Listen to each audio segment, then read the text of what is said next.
Oimore nyako Ramogi Juang kamora mora ma intiere ageno no dichieng mari obedo maber aka uthuolo makende maruaki ene weche manyien mag ang'ich welo kawuono ma en chieng tich abich mano tarik 5 dwe mar 7 higa mar 2024 odiochieng mabende wanyalo wacho ni odonjo e historia mar piny Kenya kaluwore ni jatend piny Kenya William Ruto odiochieng makawuono nobedo kod twak kod rowere. Twak makamano nobedo achiel kachiel kokalo e yor mbui kata e yor tudruok manyasani mano mar X. Kama jatend piny Kenya William Ruto nowinjo moko kuom dwaro mag rowere mag Gen Z kata rowere kata ji duto mane odonjo e X space kanyo kendo koro wacho nobobedo kotemo mar keto e tim moko kuom ywak ma jo Kenya nitiere godo. Mago kachiel kod mamoko mathoth kaluwore kod weche duto matimore pacho kae e mwaikoni weche manyien mag ang'ich welo midhiambo makawuono to magi e thuond weche ma wamiyo pek.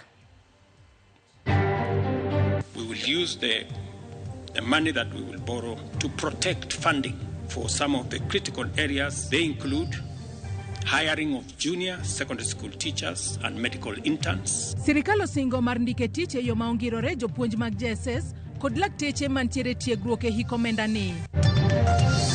A much more united and a much more prosperous Kenya. In Jesus' name I pray. Amen. Jatend piny William Ruto obedo jatend piny mokwongo bedo gi twak kod rowere e mbui mar X.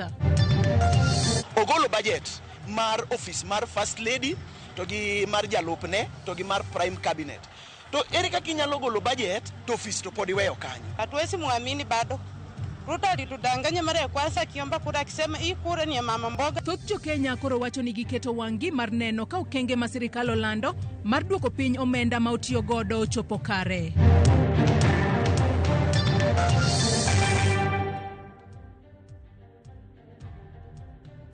Nyako Ramogi Juang mago kachiel kod mamoko mathoth e yor adimba arwakini machiegni yie mar mondo mi bed kodwa nyaka e giko mar weche manyien mag ang'ich welo.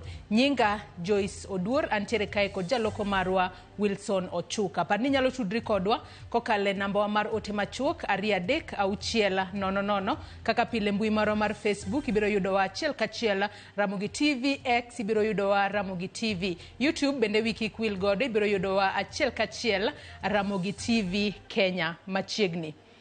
Jopuonj duto mag JSS kod lakteche mosebedo katiyo kaka interns koro idhi ndiki e yo maongirore e hik omenda ni. Kanoloso e kar jot mare odiochieng makawuono, jatend piny William Ruto olero ni kata obedo ni sirikal dhi ng'ado budget mar hik omenda ni, nitiere sectors ma ok dhi mul kamoting'o ndiko jopuonj mag JSS, lakteche kachiel kod bero sekta mar pur. Sharon Ong'ao nigi mathoth. Tok wito oko paro mar chik mar omenda ma higani. Sirikal koro lero mar ng'ado wi budget ma higani kod omenda maromo siling bilion 177. En okang' madhi chuno moko kuom migepe mondo dwok piny omenda ma gidhi tiyo godo e hik omenda ni. Kane oloso kod jofwambo e kar jot mare kawuono, Ruto kata kamano lero ni nitiere migepe moko ma ng'eto mar budget ok dhi mulo kaluwore ni gin migepe mamulo tije mochuno e pacho kae. After extensive consultations, struck a middle ground, and we will be proposing to the National Assembly a budget cut of not the entire 346, but a budget cut of 177 billion and borrowing the difference. Whatever we are going to borrow, the difference will increase our fiscal deficit from what I intended to be 3.3% of our GDP. It will now go up to 4.6% of GDP, still lower than last year. Achiel kuom gigo mok dhi mule lokruok makama en ndiko jopuonj mag JSS kod lakteche mosebedo katiyo kaka interns. To fund some of our critical government services, we will use the money that we will borrow to protect funding for some of the critical areas that the people of Kenya have asked me to protect.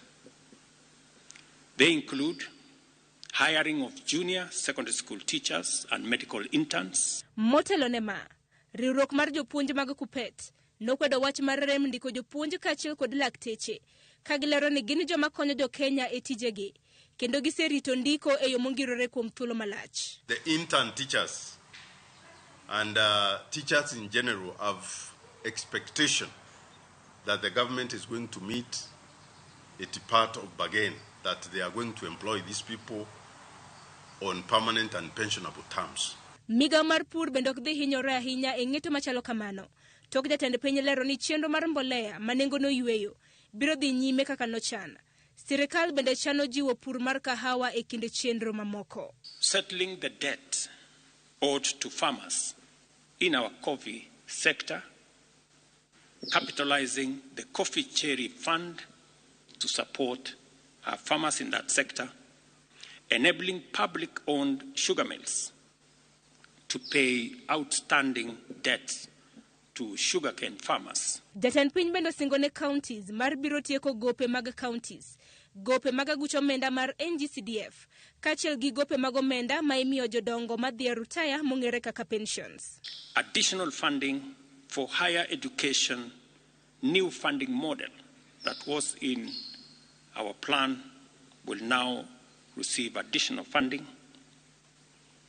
Settling arrears owed to counties, settling arrears for NGCDF, and settling arrears for our pensions. Migepe mamoko koro biro rito mar neno omenda ma idhi ng'ad e wi budget manoketnegi e hiko omenda mar higa mar 2024-2025.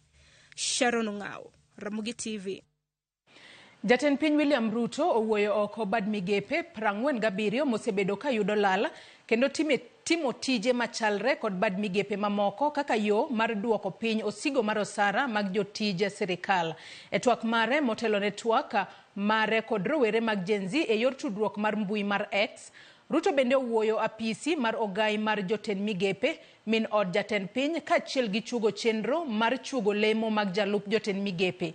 E koma chielo, Ruto chuogo aput moyiedhi madhi nono gope mag piny Kenya kaachiel gi kumo apisas mag sirikal magolo solro magi e harambe. Jafambo marwa mar siasa Chris Owino nochopo e kar jot mar jatend piny Nairobi kendo losonwa report machal gi ma.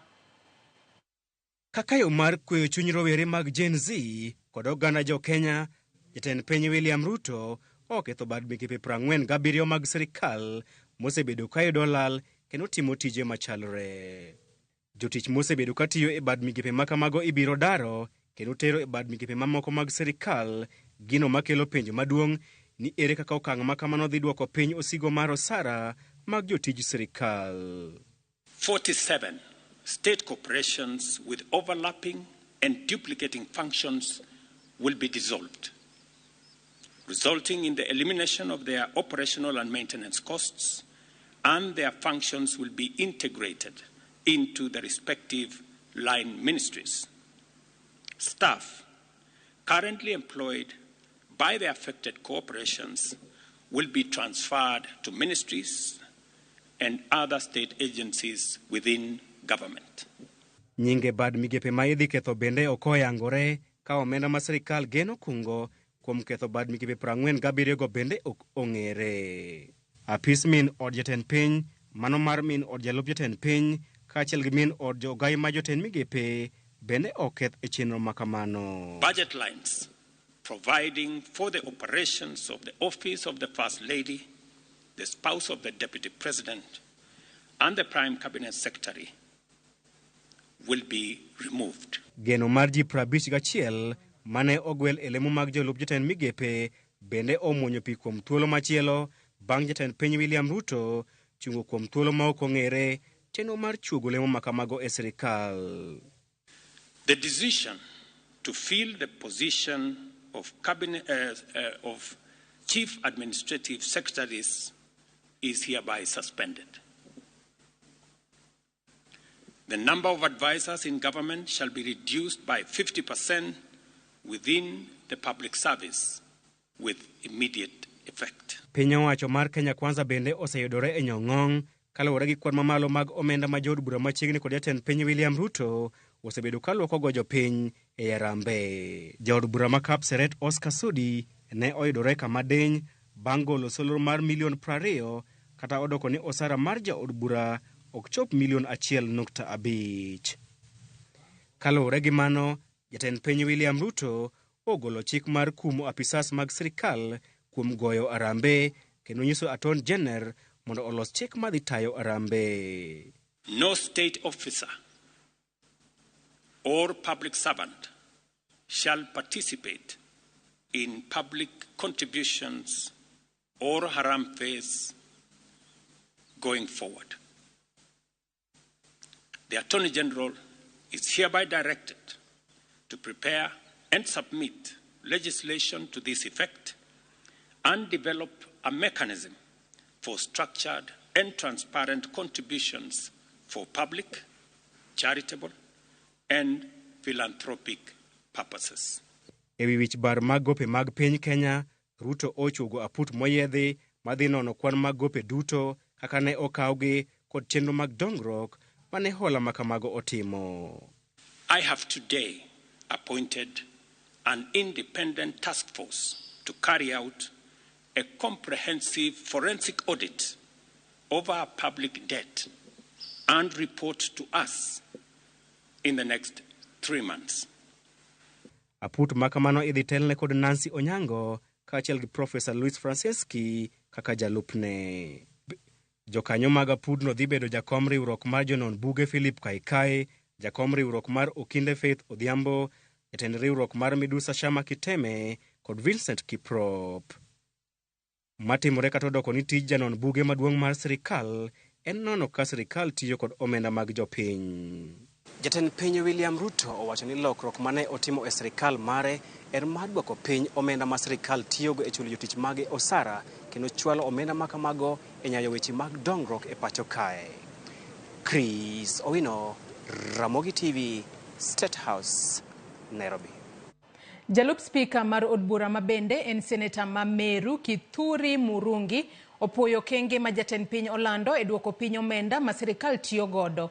Kithure kata kamano okwayo jatend piny bende mondo duok piny kwana duonde mochung'ne kar kendgi kata commissions mowacho ni ng'eny mokalo. Yale mambo yote amezungumza sana ni ile tunasema ni kupunguza gharama ama kupunguza utumizi wa pesa ya serikali kiolela. Na vile amesema atapunguza parastatus. Goes like salaries and remuneration commission. Why should you have permanent commissioners for 12 months? How many times will you sit to review salaries? Yeah, you see that they are permanent commissioners. Sometimes in some countries, even the IMBC of those countries like India, they are not permanent commissioners. And the only 2 commissioners and the secretariat. So even in Kenya, we have so many commissions, which I think also are taking a lot of revenue. Sirikal olando kauting mar jong'anyo manowito ngimagi kod jogo mane ohinyore e kinde ng'anyo mag rowere mong'ere kaka Gen Z mar kwedo paro mar chiko omenda ma higa mar 2024-2025. Ka uloso e kar jot mare ma Nairobi odhiambo ma kawuono, jatend piny William Ruto bende ochiwo ote mare mag kuyo kaachiel kod lit ne anyuola ma jogegi ne oyudo hinyruok kod tho e kinde mar ng'anyo makamano. Matimore ndalo machuok bang' jopiny penjore gimomiyo jatend piny pok onyiso lit mare e mago mane otimore ne jopiny bang' rakruok kod obila magiwacho ni tijgi ne en chiwo arita to ok hinyo jopiny. To the mothers, fathers, siblings, relatives, and friends of those who lost their lives, my deepest sympathies and condolences to you all. Equally, to the many others who are injured and recuperating, I wish them quick recovery. The government of Kenya will support all those who've lost their lives and those who've been injured. Jotelo mawuok e riwruog siasa mar Azimio dwaro kanisa mondo bed mbele e kedo ne jopiny e seche ma piny owacho hinyo jopiny. kane giloso e ika mar mane en jatend migao Maina Wanjigi e kaunti ma Nyeri. Jotelogo kotelnegi kod ogai margi Raila Odinga okwa kanisa mondo duog kare kende e kedo ne jopiny. Magi timore e seche mang'anyo osebedo ka dhi nyime kendo jopiny mang'eny osebedo ka penjo nafas mar kanisa e ng'anyoni ma osebedo kitiyo kod rowere. But I promise people that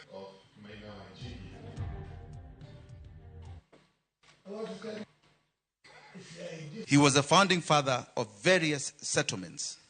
One of the most famous he's known for is the Nyandarua settlement. When he joined ICDC, he would also play a major role in the Africanization of business. It is wrong for us to keep quiet when men and women are doing what is not right.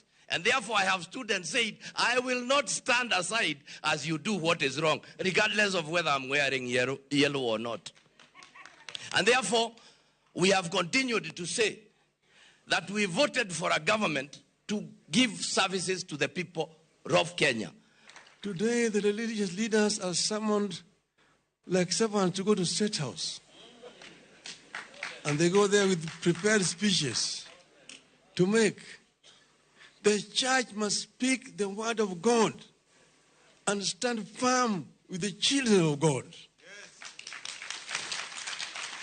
The church should not be subservient to the temporal power. The church should sympathize and stand on the side of the people of this country and speak truth to power. Ramogi Ajwang' na mar mondo mi akaw yueyo mokwongo e weche manyien mag ang'ich welo otieno makawuono. Kapok adhi e yueyo, we asom moko kuom ote ma ochwalonwa otieno makawuono. Odongo wuod Asembo Jangoma wachona neno maler Mombasa Mishomoroni kae. Ong'isa ka indi Joyce Oduoro wada anto korka chudo kanyo to kapar. Kenya kae ok di chuli kitho e maandamano otug kodwa. Celine Dion wacho ni Joyce aneni maler kan Kasarani amora ahinya gi Ramogi awuoro kaka iluoko wa gi pi to waneno godiochieng'. Ote machielo Daniel Odhiambo Otieno mar Odhis mano ja Arsenal winja maber ka entiere Thim Licho Hinga mano Migori County. Ote machielo mano mar Benta Tis Lavis wacho ni Ramogi neno maler Kayole wanena ng'ich welo an min anan. Evans Otieno wacho neno wayo makare ka en Goldfields School mane county ma Migori. Sara Singa nyakwaro dongo mar wang' neno West Kanyamkago wacho ni Joyce an kodi aol mana gi miriambo mag Ruto go kende batamor sana gi Ramogi TV. Med mana chwalo ote magi nyakwara Ramogi Ajwang' kotudore kod chenro magwa duto magotieno makawuono. Amodho pi matin aduogo adhi mbele kod weche manyien kik idhi mabor.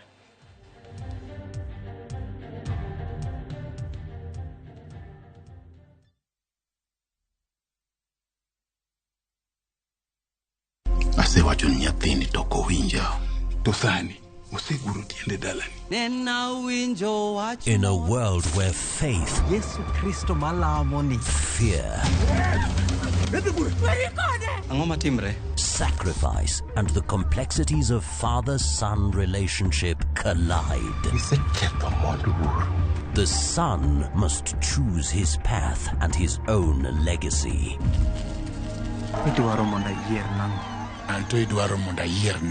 Watch this emotional and riveting story of Dennis in Where the River Divides.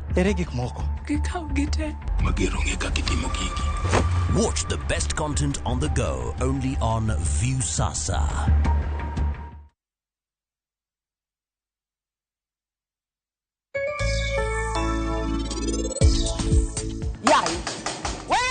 Hello?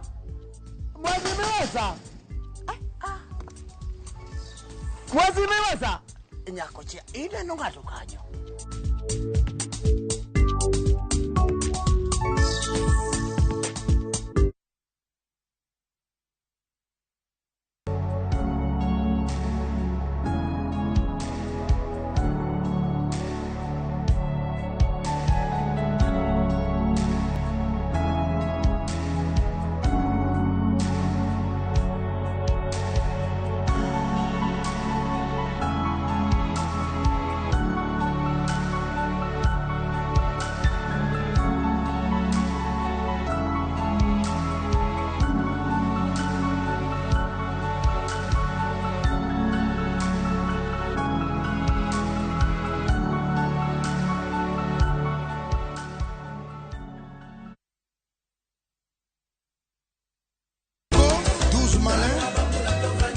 Wakelonu chenro mar tiedero.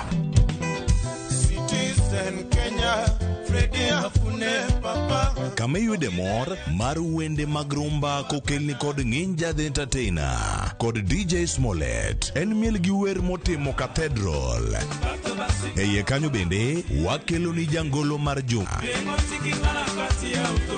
Chieng' Ngeso ka Ngeso chakre sa 11:30 odhiambo nyaka sa 1 otieno mana e Ramogi TV. En mor mochwere.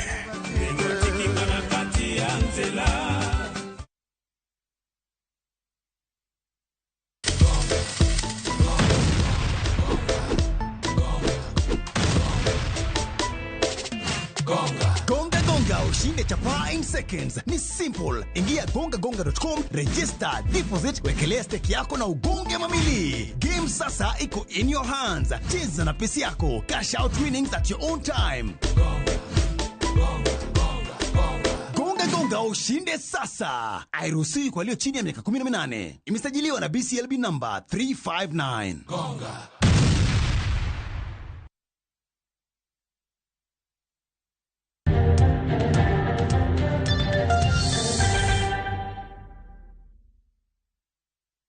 Machiegni kendo nyako Ramogi Ajwang' mar mondo mi wadhi mbele kod weche manyien mag ang'ich welo.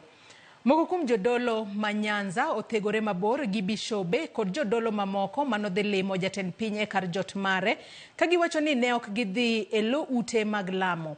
Bende gikwedo kit ng'anyo motisi ni Occupy the Church mochan Jumapil mabiro ni ka giwacho ni kanisa ok osetimo richo moramora. King'ato wuok ni dhi e kanisa, ni dhi ketho kanisa ma Nyasaye. Kung'e joma timo richo kuma kata ungo gi chich. Joge modhigo to udhi uwuogo to gibiro dhi nyiso gima omiyo ne gidhi e State House gi gima gidwaro. Wan joma oyie gi Gen Z kendo oyie gi nyithindo manyotiyo matek momiyo koro president Magabe oneno light mokoni gima timore ni ok en adier moyie makoro golo bill mar finance bill 2024 up to 25. State House onge kanisa. Kanisa nitiere oko. Obed jasiasa, obed president, onego bi e kanisa. To bishops madhi ka State House, ging'ere kendgi kendo jo State House go bong'eyogi ni kod their records. Ugiwek riwo ji en mass ni jomoko odhi e State House. Wan pok wadhi e State House nyaka nene. Kendo wan gi guma Nyasaye gwedhowago mwachamo. Ok wadwa mondo oluo kuom wawach. Ok wasemor gi jowa minego nyaka nyathi morwako uniform madhi timo shopping igoyo kod bunde. Wakwayo sirikand Kenya kotelnegi president mar Kenya Ruto Samoei mondo ng'e ni piny ka ywak kod jatelo to piny nyalo dhi marach. Riwruoge makedo ne ratiro mag oganda oramo ni ratiro mag Jo-Kenya moket e katiba mapacho ka ne orochi e kinde ng'anyo mag kwedo paro mar chik omenda ma higani. Ng'anyo mane oneno kata ne weyo ka oganda Jo-Kenya maromo 41 ne owito ngimagi kendo ji 361 ne oyudo hinyruok kod kethruok mag mwandu. Ka giloso kod jafwambo kata jofwambo odiochieng' ma kawuono, gidwaro mondo sirikal otim nonro matut kendo okaw okang' madwarore ne obila mane otiyo gi teko The protesters and their supporters have not only been targeted on the streets, but also through clandestine abductions, enforced disappearances, incommunicado detention, and in most cases, subsequent release without being brought before the court of law. This situation is compounded by an entrenched culture of impunity where blatant constitutional and human rights violations are rarely met with accountability or meaningful remedies for affected victims. We further call on the Independent Policing Oversight Authority and the Director of Public Prosecutions to take the following immediate action. First, to fast-track investigations and initiate prosecutions against individuals who are liable for the unlawful use of excessive force and lethal weapons that have led to deaths, injuries, abductions, and enforced disappearances, amongst other violations and crimes. We call on the Minister for Interior, that is Professor Kindiki, Inspector General of Police, Japheth Koome, Director of Criminal Investigation, Ms. Bwana Igonga, Director of National Intelligence Service, Bwana Haji, to initiate the following immediate measures. Cease surveillance, threat and intimidation of human rights defenders and civil society actors. 3. Provide adequate security measures to counter the infiltration of criminal elements and facilitate the exercise of the right to peaceful protest by all citizens who may wish to participate in the commemoration of Sabasaba demonstrations on Sunday, 7th July 2024. Anyuola mag ji 7 manyocha owito ngimagi e masira mar buro kunyo mula e kar chung' od bura mar Arieda koro kwayo sirikal mondo migi kony mar neno ni giiko joggi e yo manimba. Anyuola mar ji 7 go mane owito ngimagi bang' buro kunyo mula ruombore kuomgi e gwenge Malumba e kar kunyo makodera e Obocha wacho ni midhiero no otimore kinde ma omenda bende onge kendo koro gin kod tich matek mokalo e loso chenro mag iko. Ka otelnegi kod Florence Adhiambo mane owito wuode ma jahigni 35 kod Bruno Tieno mane owito ore, gikwayo sirikand kaunti kanyakla kod sirikal mamalo kokalo kuom jotendgi mondo konygi chulo omenda mar kar kano ringre kaachiel kod chenro mag iko ni mar ting' makamano ok yota. Wawito nyithinda 7 an kaachiel gi familias moko ma bende owito nyithindgi.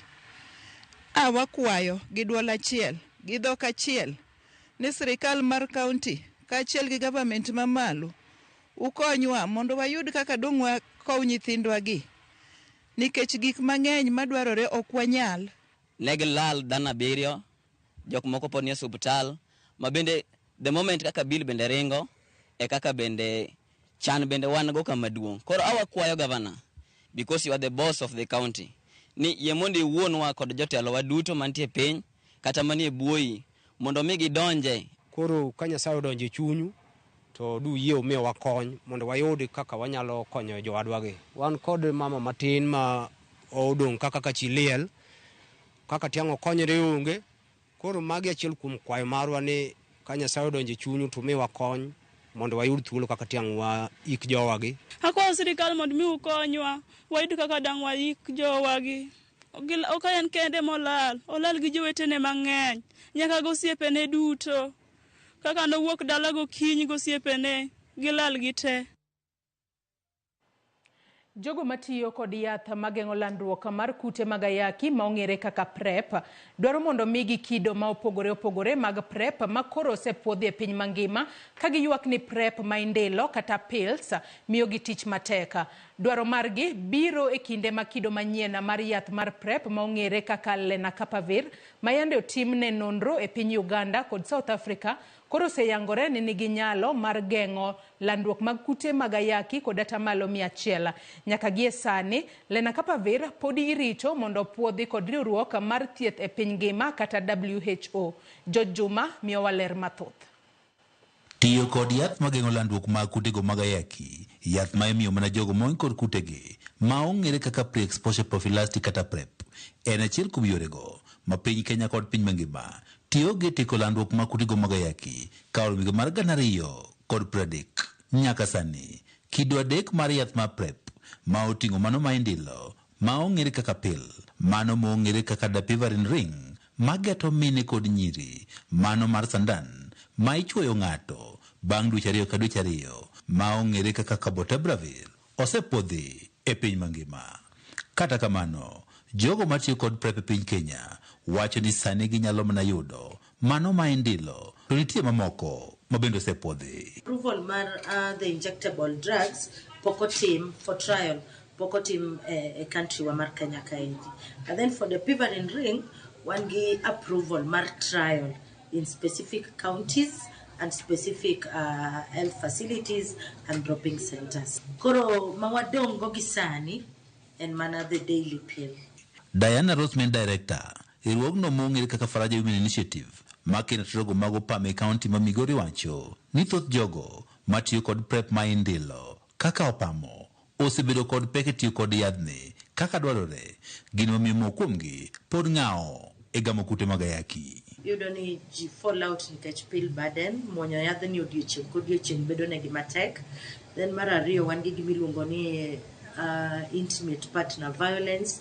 Yudo ka partner kia ni tiyo gi yath mane chupa, so oonge gi time mondo iler ne malong'o gima pogruok mar yadhni gi the ARVs ma jok modagi kute mag ayaki tiyogo. Diana wacho ni deber ka kido mamoko mag PrEP ma oting'o ma sandan yudore ne jogo matiyo kod PrEP e kaunti ma Migori. Monego watim and speeding up the trials, and this should be an advocacy agenda now that already the female sex workers are registering reasons why they are falling out. Single person who is in dire need of these commodities onego yudgi on time wherever and anywhere. Owach ne PrEP osekonyo ahinya jogo matimo tijego maketo gi ng'awo e gamo kutego mag ayaki ma oting'o pamo chuo matore kod chuo wetegi kaachiel kod mamoko. For the female sex workers who are museng'eyo ber mar tiyo gi daily pill, we are appreciating the number of new HIV cases sani ok wan go mang'eny kabisa. But just like I said, odwaro bidii. Jogo mosebedo kang' manyien mar kedo kod landruok mag kutego mag ayaki wach ni kido manyien mar PrEP ma ong'ere kaka lenacapavir manonro oseyango ni nyalo geng'o landruok mag kutego mag ayaki e atamalo 100 dhi konyo e kedo kod landruok mag kutego mag ayaki ka ochak tiyo kode ayanga. Chuo yen gima bede dendi kachacha. You don't need to remind yourself every time na mar mwonyo yath osechopo mondo akaw our daily PrEP. So if magi nyalo biro e sani kaka wadwaro gi ni chances magwa mag duoko landruok kata yudo kute mag ayaki piny Migori County biro dok piny kabisa. Kido ni mar PrEP ma ong'ere kaka lenacapavir ma bende nonro mare ne otim e pinyno ma Uganda kaachiel kod Afrika ma milambo kendo yangi ne geng'o landruok mag kutego mag ayaki en mano ma sandan ma ichiwo bang' dweche 6 ka dweche 6. PrEP ni ma irito mondo koro puodhi mondo eka ochak ti kod ayanga ma bende nonro mar otim kod ruogno ma ong'ere kaka Gilead Science koro okelo geno e tieko landruok mag kutego mag ayaki ka ochak tiyo kode. Piny Kenya manoyudo ji maromo 22,000 mane ogamo kutego mag ayaki e higa mar 2013 tiyo kod PrEP kod yore mamoko maneno ni onge ng'at ma ogamo kutego mag ayaki ka oromo higa mar 2030. Nyaka sani jo Kenya maromo 1.3 odak kod kutego mag ayaki. George Juma, Ramogi TV, Migori.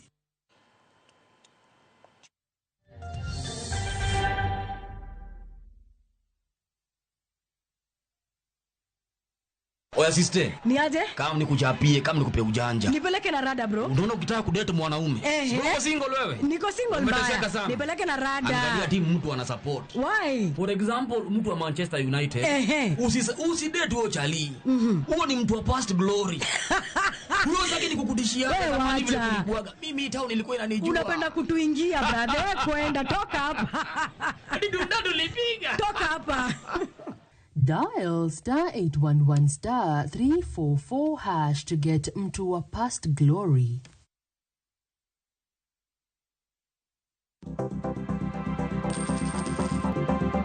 Mondo mi ikungo omenda e yo mayot kendo yo mowinjore, onego ibed kod paro mar kungo dwe ka dwe, juma ka juma, kata odiochieng' kodiochieng'.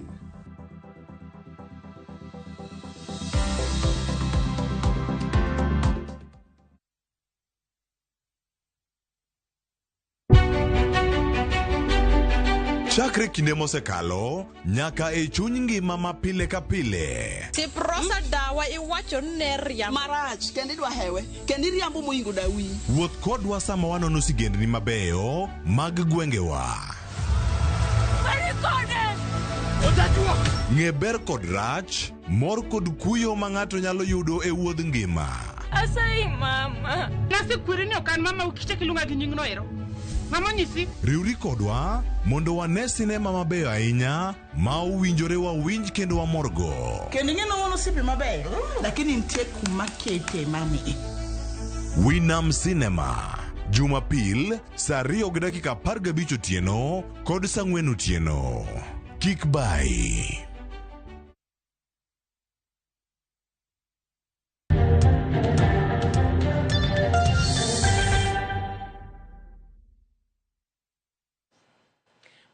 Nikendo nyako Ramogi Ajwang'. Paro mopogore nyiedhore kowuok kuom jopiny ewi twak ma jatend piny William Ruto ogolo odiochieng' ma kawuono ewi okenge mag duoko piny omenda ma sirikal tiyo godo ahinya tok wito oko paro mar chik omenda ma higani. Thoth jopiny yango ni ok gibi yiere kod gima sirikal olandogo ka giseyo jatend piny kuom wuondo jopiny gi singo ma ok chop kare. Millicent Adhiambo miyo waler mathoth. Twak mar jatend piny ewi duoko piny omenda ma sirikal tiyo godo ahinya to tok wito oko paro mar chik omenda ma higani okelo liet e dier jopiny. Oth gilieko ni sirikal ok dhi keto gigo mowacho e tim. Jopiny wacho ni jatend piny siko wuondogi gino mamiyo gi koro gionge kode gigeno ewi singo mosiko ogolo. Ruto alitudanganya mara ya kwanza akiomba kura akisema hii kura ni ya mama mboga, hii kura ni ya watu wa chini. Sasa hii Ruto yeye hata atuoni. Wacho maber. To ana wuon kata wacho maber. Ta wacho ni mago miwuondo godo japiny ka gik diere kanyo to gik moko biro dok mana kargi. Land rent. Bado tuna insist land rent toa kabisa. Kwa sasa hatuoni kama mapendeleo ambayo yalituleta barabarani siku hiyo kwamba ameweza kuyajibu. Etwak mare jatend piny osingo ni sirikal dhi siro anyuola rowere mane owito ngimagi kod mane ohinyore kinde ng'anyo. Jopiny kata kamano okwedo wachno ka gikoni ere kaka Ruto koro dwa siro jogo mane oluongo ni jomaundu makata nonro manyiso kwan duto mag joma ne obila onego kinde ng'anyo oonge godo. Jogi kwan margi kwanza gionge go. Gimiyowa kwan mopogore. Jok mano hinyore ng'anyo ng'eny zaidi. Koro ok wadhi bedo gi ler kuom kony midhi gol kuom jogi. Hata sponsaje watu alikuwa nasema ni guns. Gipenjo ni kopo ni sirikal chuogo aput mar nono gope mibadhi mabende giyango ni tuo mathiro dongruok mar piny Kenya to dakolose. Machielo moka winjo ka kero wuoye wach mar corruption. Nekech pesa nitie Kenya ka to pesa ma kama mibadhi tuch go ma pesa dhiye okaneno kodino. Gidwaro ni sama ichwalo paro mar ng'ado budget maromo $177 kod kao gowi madhi bugo fuok manitie budget no. Rowere owinjore bende oriw pachgi e budget makamano. Yeye kwanza jenzi wa kwanza kwa hiyo meeting ya budget kama anaanza fresh. To enang'o ma jopiny wacho ewi golo oko lemo mar jolup jatend migepe duoko piny kwan josum paro mar sirikal gi atamalo 50 golo budget mar apis mar minod jatend piny, minod jalup jatend piny kaachiel kod jotend migepe. Na nimeona vile ameondoa ile pesa ilikuwa inatengwa kwa bibi yake, kwa mdogo wake, na nikaona ni vizuri ndio basi kulingana na malilio ya hawa watu wadogo tuone kama hiyo mambo ya uchumi kukaa juu kwa kupunguza hiyo pesa, tuone kama maisha itakaa sawa. To ere kaka inyalo golo budget to office to podi weyo kanyo. Office ni odwa tiyo nango without a budget. The only thing my president nyalo wacho en niya kogolo budget mar jogi te to ogol nyaka office ni oko. Jopiny okoni sirikal mondo chak kod chungo wuodhe mag jatend piny William Ruto kapok ochung mag apisas mag sirikal mamoko. Gikoni onge tiende chungo nyiepo mag nyamburko manyien mag sirikal. Wachno owitoko mondo sirikal ochiw rit makare ne nyamburko mantie. Ka jotije sirikal mochopo higni 60 mabiro dhi e rutaya gikwayo mondo gidhi rutaya chuth kik chak gwelgi kendo e bod kako osebed ka itimo. Itapunguza weche mag dhi oko. To ino wuone mi bukori kawo ndege ma yawo pinye ma oko mibigo ka minyiswa ni tiyo mag 20 million kende.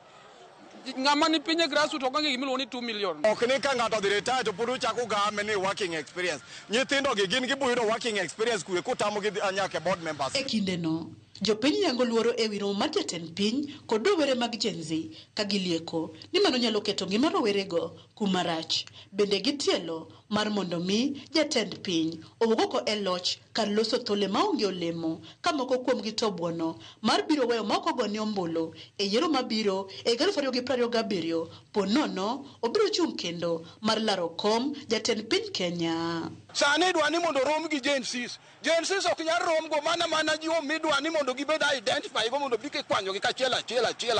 Ok ane jothurwa. Maredo Ramogi chiew nyisuru Ruto gino osebage. Owere Juma Yustelo. Ruto onego ban piende ne odhi dala. To be kaber.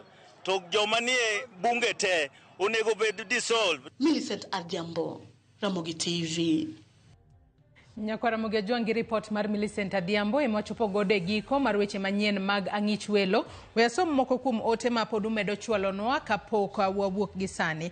Baba Twins mar Onjinyo wacho ni wang'iyo kod miriambo mag Ruto seche mane oloso bad migepego to ne okia ni otimo gigo e ataro mar cheka katich otame to owe ofis thuolo. Ere kaka jaod bura ma ichulo 800,000 nyalo golo 20 million e arambe.